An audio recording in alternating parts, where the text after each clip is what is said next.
Pioneer Child's Day, written by Bobby Coleman and Tammy Everts. Goodness, John, wake up. It's 5 o'clock already, Mother called upstairs. John opened his eyes. Through the small window in his bedroom, he could see that the sky was still dark. John stretched quickly and jumped out of bed. The morning chores had to be done.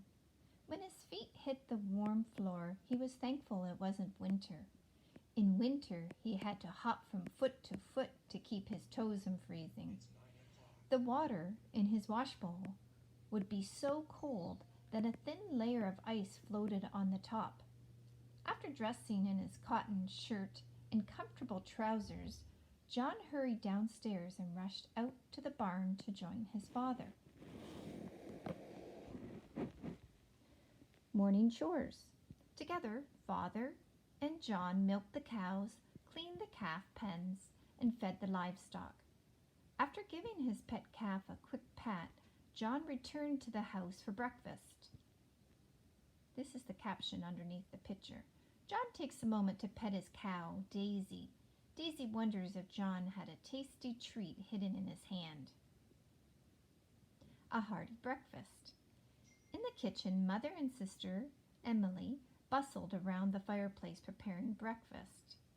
Soon Father came in, and the family sat down to a hearty breakfast of sizzling bacon, fried potatoes, hot buckwheat pancakes with sweet maple syrup, fresh bread and preserves, and donuts.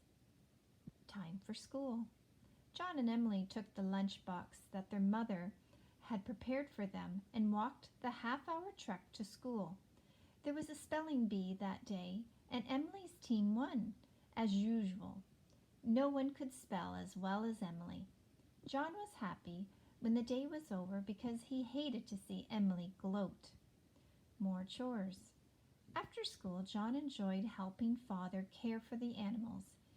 He spread fresh hay in the stalls of the cows, oxen, calves, pigs, and sheep, so the animals could have soft, clean beds. He fed the animals and milked the cows. Finally, it was time for dinner. This is the caption underneath this picture. Later, settler children did adult work, such as caring for the oxen.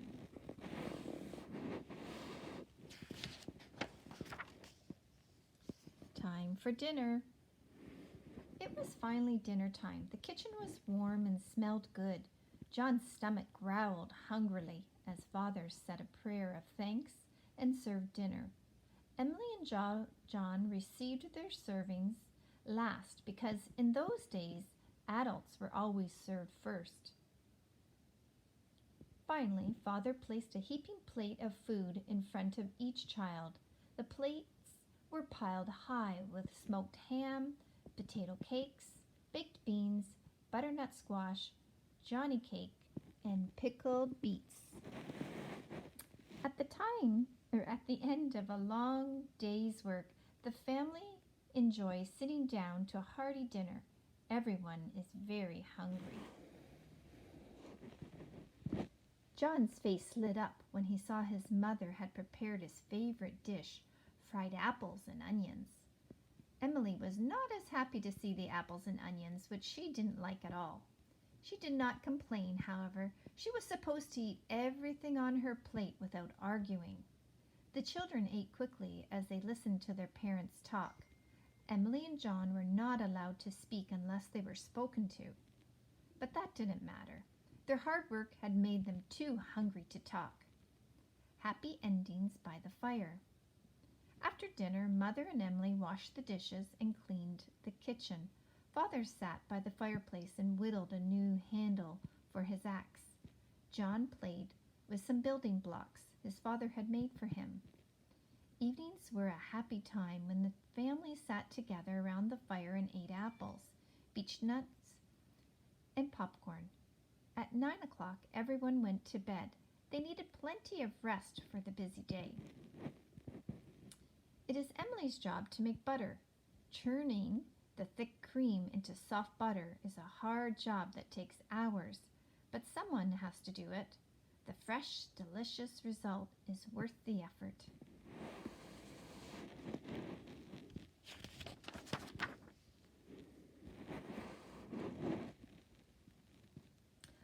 go busy life. Early settler children had lives that were very different from those of boys and girls today.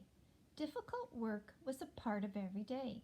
In order to have enough food and clothing, the entire family had to work hard. Boys and girls began to do chores as soon as they were able to walk and talk. Parents loved their children, but they were very strict. They had to be a family needed cooperation and teamwork to get everything done. Thirsty cows and horses need water to drink.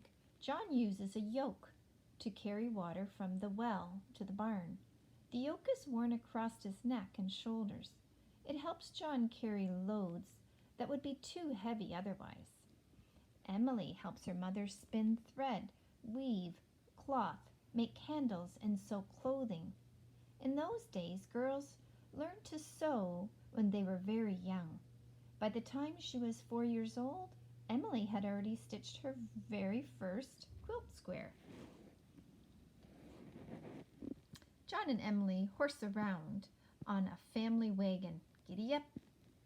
Using their imagination, even though boys and girls worked hard, they always found time to have for fun. Many children today have a huge variety of toys, games, and activities from which to choose. Settler children had to amuse themselves with simple games and a few homemade toys. Most of these games were played outdoors, using objects found around the farm or in the community. An old barrel hoop provided hours of fun when it was rolled with a stick. With a bit of pretending, a fence could be a bucking horse to ride.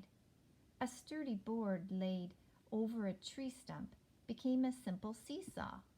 Rocks, leaves, and branches created imaginary houses and forts.